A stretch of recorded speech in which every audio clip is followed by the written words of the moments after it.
विवाह के लिए। लेकिन महाराज क्या हुआ कि भीष्म के यहाँ नारद जी आया करते थे। नारद जी आते थे महाराज तो भगवान की इनको महिमा बहुत बताते थे। भगवान कृष्ण की इतनी महिमा बताते थे कि उस महिमा को रुक्मिणी सुना करती थी। और महाराज रुक्मिणी सुना करती थी तो आज नारद जी से कहा रुक्मिणी ने कि प्रभु नारद जी आप मुझे भगवान की हमेशा कथाएं सुनाया करो। तो इनके यहाँ नारद जी आते हैं और भगवान कृष्ण की बहुत सारी कथाएं सुनाया करते हैं। कथा सुनते सुनते आज रुक्मिणी ने भगवान कृष्ण को अपने हृदय में वर के रूप में वर्ण कर लिया। रुक्मिणी से कहा कि लाला बेटी शयानी हो गई है और इसके लिए कोई वर की तलाश करें। लेकिन भीष्मक ने कहा हमें लगता है रुक्मिणी कृष्ण से अच्छा कोई वर नहीं हो सकता है, इसलिए हम अपनी पुत्री का विवाह कृष्ण के साथ करें। जब ये बात को रुक्मिणी ने सुना तो कहने लगे क्या पिताजी आप उस भगोड़े के साथ हमारी बहन का विवाह करने के लिए कह रहे? अरे उसके खानदान का पता नहीं, उसकी मैया का पता नहीं, किसका जाया कहाँ रहा क्या पता इसका,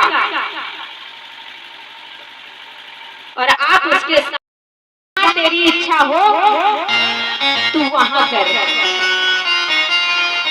आज ये रुक्मिणी था, इसने अपनी बहन का विवाह के लिए शिशुपाल के यहाँ गया और शिशुपाल रुक्मिणी का साला था।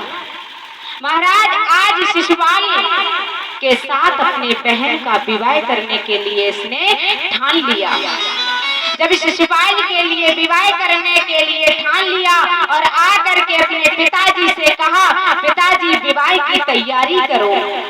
जैसे ही कहा पिताजी विवाह की तैयारी करो, पिताजी कहने लगे अरे तूने इतने जल्दी वर कहां से ढूंढ लिया। इधर रुक्मिणी ने कहा पिताजी आप तो तैयारी करें। आज ये बात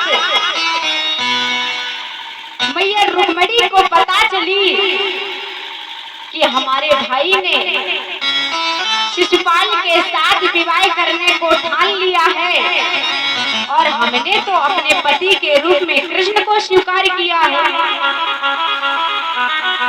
और अगर हम कृष्ण के साथ अपना विवाह नहीं किए तो अपने प्राणों को त्याग देंगे। अगर हमारे भाई ने शिशुपाल के साथ विवाह कर दिया तो महाराज विवाह नहीं करेंगे, विवाह के पहले हम अपने प्राणों को त्याग देंगे।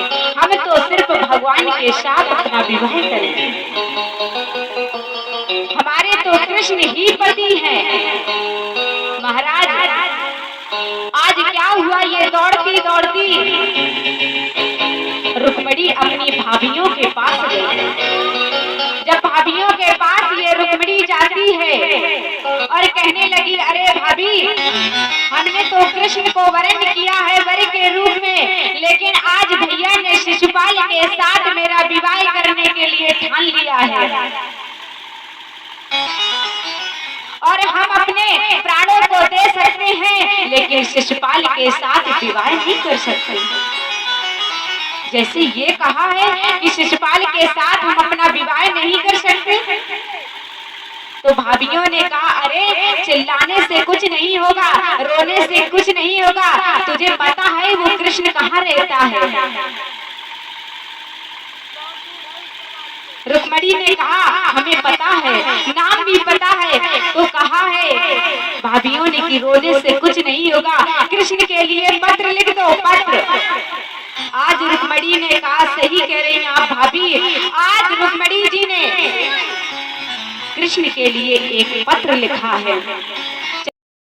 हमारी ओर से भगवन प्रभु से वंदना कहना, हमारी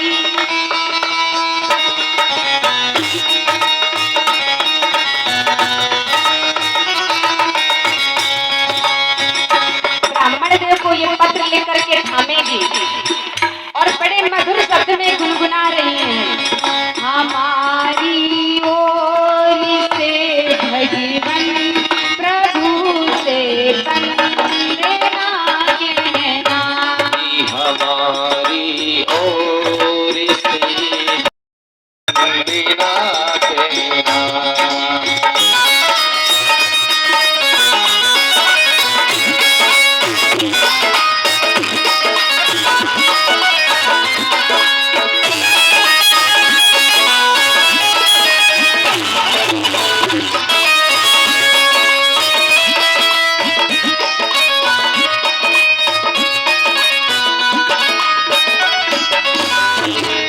और क्या कह रहे हैं?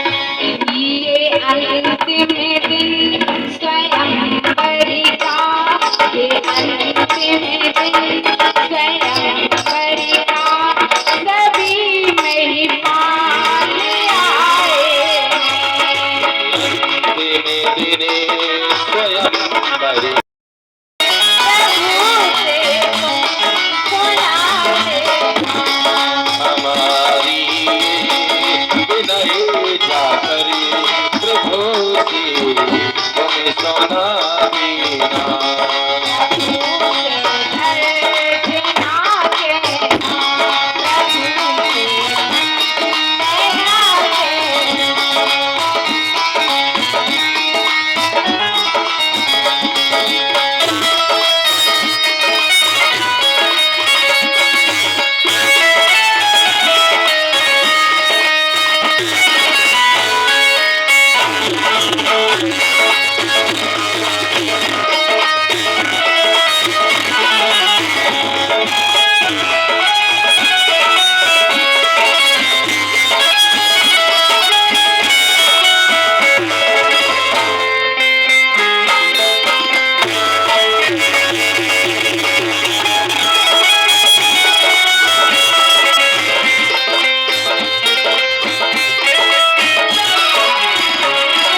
हमारी ओर से भगवन प्रभु से वंदना कहना।